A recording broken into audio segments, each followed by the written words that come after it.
watching Dontaesboxingnation.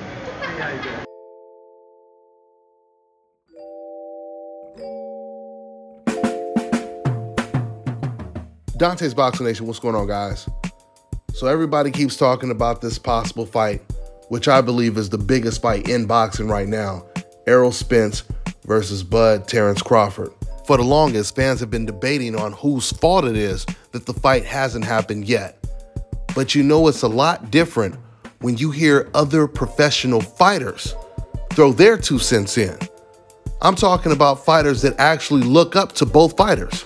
Fighters like Sharkur, Stevenson.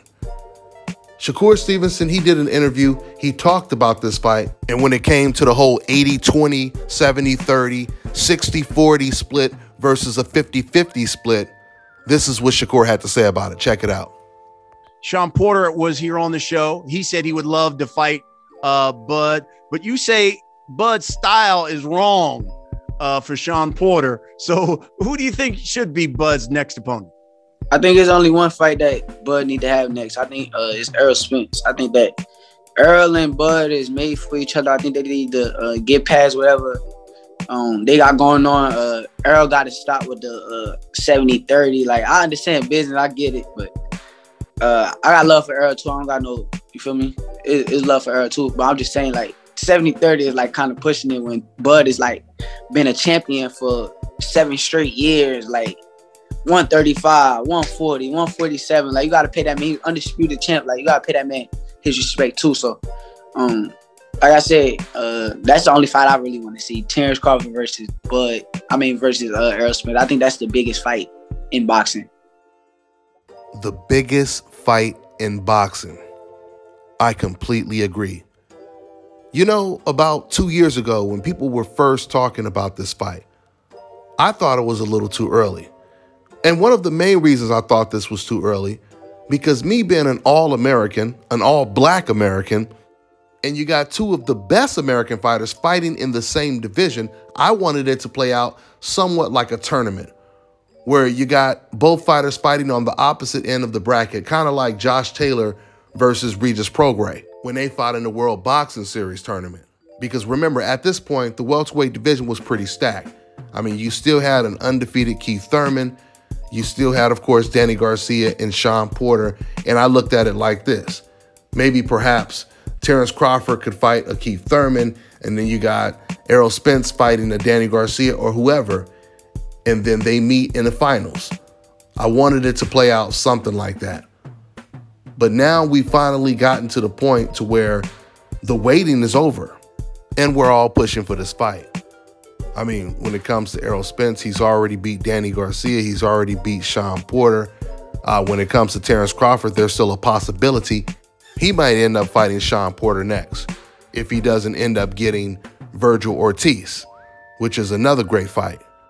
So since all of the other top welterweights have already been beaten by either Errol Spence or Terence Crawford, there's no reason for the biggest fight in boxing to not take place now. The only way it made sense, and I told you guys this before, is when Errol Spence was trying to fight Canelo Alvarez. He talked about moving up all the way to 160 and fighting Canelo Alvarez. But the problem is Canelo right now is on his European tour.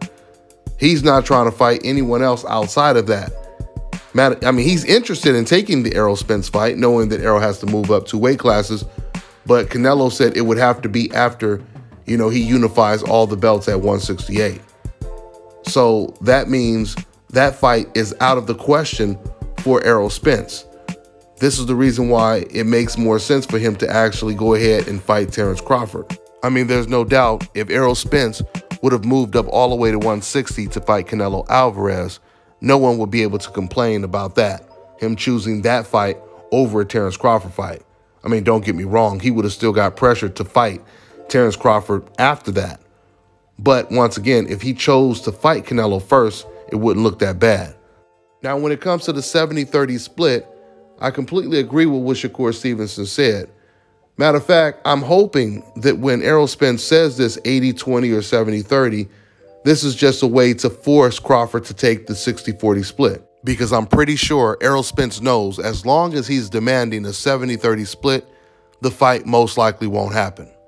And depending on who Errol Spence fights next and how good he looks when he fights them, Errol Spence might have no choice but to give Terence Crawford a 50-50 split if he really wants this fight.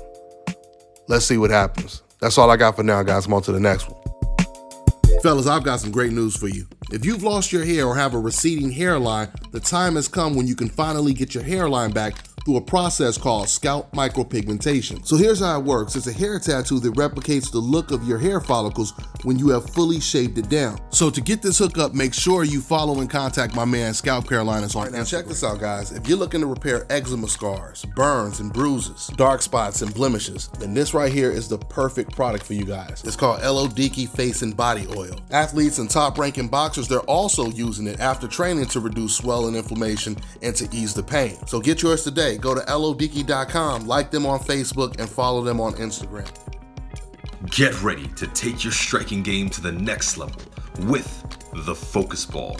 Dramatically improved footwork, timing, head movement, hand-eye coordination, reflex, and overall fight IQ. It's lightweight and extremely portable, so you can train every time, everywhere. When you don't have a coach to do mitt work, get a Focus Ball. When you don't have a heavy bag to hit, get a Focus Ball. When you don't have a sparring partner, get yourself a Focus Ball. And when you just want to have fun punching and kicking, get a Focus Ball. When you train with the Focus Ball, you train your eyes and your brain to read punches so that you can hit and not get hit, making this very simple device a must-have for all combat sports athletes and enthusiasts alike. So if you want to take your striking game to the next level, don't wait.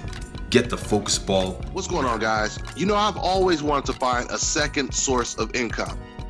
And I've always wanted to learn about stocks and trades because I've heard so much good stuff about it. So I finally found a way to do it. And now I'm learning from 6, 7, 8-figure traders. So not only am I learning from them, but the most important thing is I get to copy their trade, so I get to earn while I learn.